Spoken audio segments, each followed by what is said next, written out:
Peace, family. Welcome. Welcome back. If you watch the video, make sure you hit the like button, subscribe button.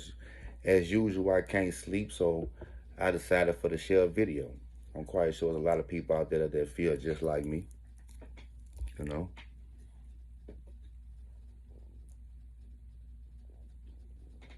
about 2 years ago, I started doing. I started a podcast, and I started like this little social media thing. And I didn't even know what the word clout meant. You know what I'm saying? Like I started my platform to actually shed light on artists that's from my city that nobody talks about. Cause when they talk about Baton Rouge or Louisiana, they only mention like the top people like Kevin Gates, Fredo, Young Boy, and there's a lot of other people that's doing stuff too. But what I've come to realize from doing things like that is I understand why people only interview top artists and vice versa. Because, well, before I get to that, let me take you back a little further. When I started doing this, a lot of work that I did it for free. Just to kind of get my foot in the door, get my foot wet. I met a lot of people, got a lot of opportunities by doing free work and things like that. But the bad part about doing free work is people get used to that, especially when you're building relationships with people, right? So when you start to know your worth and you start to charge, then you start seeing who actually support you. You see? You start seeing you get less and less phone calls and people not booking you as much. And, people know that you're not just going to drop everything and just run out and just, do what they want you to do. That was the first thing that I noticed in Louisiana, in Baton Rouge. That was the first thing that I noticed. The second thing that I noticed was when George Floyd passed away and they had the protest. It was a protest pretty much going over a couple states. It wasn't all over the world. It was broadcasting on all over the world, but they had a protest in a couple states like Houston, Dallas, Mississippi, Atlanta, Baton Rouge.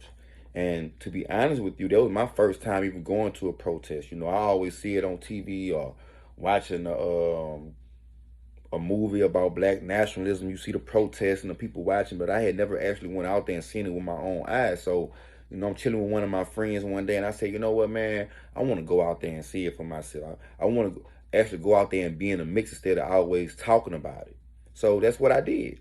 I grabbed my camera, I went out there, I filmed it or whatnot. And what I noticed was when I got out there was 95% of the rappers that I interviewed was nowhere to be found. Like 95% of the rappers that I interviewed, like you didn't really see anybody speak on the subject. And that was kind of weird to me. And it was like on the front line, you seen a lot of black sisters on the front line. Like you would think in a protest, you would think that you would see brothers on the front line, dressed up, organized, ready for, whatever. You would think that, but it was just the opposite. It was mostly black women on the front line. Shout out to my black African queens, by the way, man. Shout out to y'all, bro, because I'm not gonna lie, bro. Black woman, bro. When it really go down, what to go down, black women gonna hold you down, bro. But anyway, that was something that I noticed. I was having a conversation with a couple people out there, and the third thing that I noticed was just how unorganized we was. People started talking about boycott businesses, and boycott businesses. But okay, look, this is the thing about supporting black businesses. Okay, most of the black businesses that I see be online.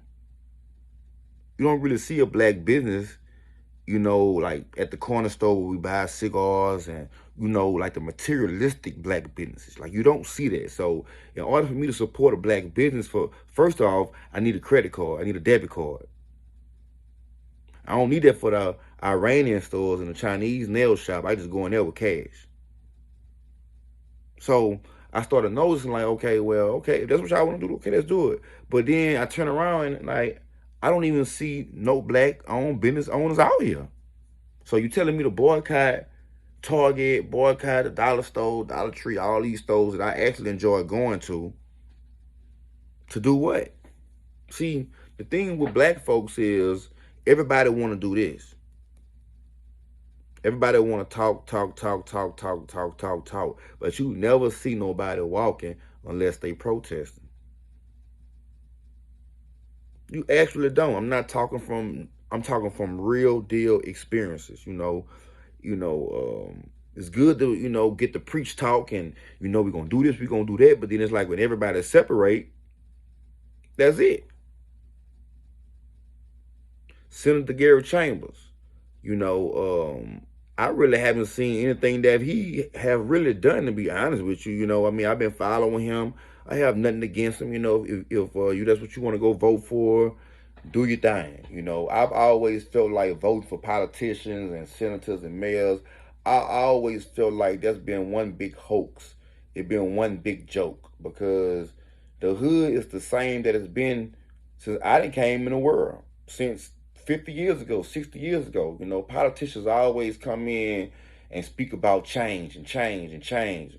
If you want to change start within. It don't start with a president getting voted into office. Change don't start with a senator coming into office. Change don't start with a mayor coming into office. You know what I'm saying? It's like, man, the more and more that I study history, man, the more and more that I see that we have been lied to. We have been fooled. But that's gonna be another video about European history and things like that. But after just kind of going through a lot of those things, and I kind of slacked up on doing a lot of interviews and a lot of social media work because I really represent the people. I really want to represent the community. I really want to actually do something. Sitting down all the time, talking to people and doing podcasts and stuff like that. I'm for that, but I'm also for standing up and doing something. I don't think people actually get that concept. It's like, long as you straight, you all right. I never felt like that. Look around. If you watching this video, when you go outside your door, look around and look who actually own where you going. Look who actually own Target. Look who actually own the corner store that you about to go get your bag of chips from, or the little mom and pop spots. Look who own these stores. It ain't us. It's not us.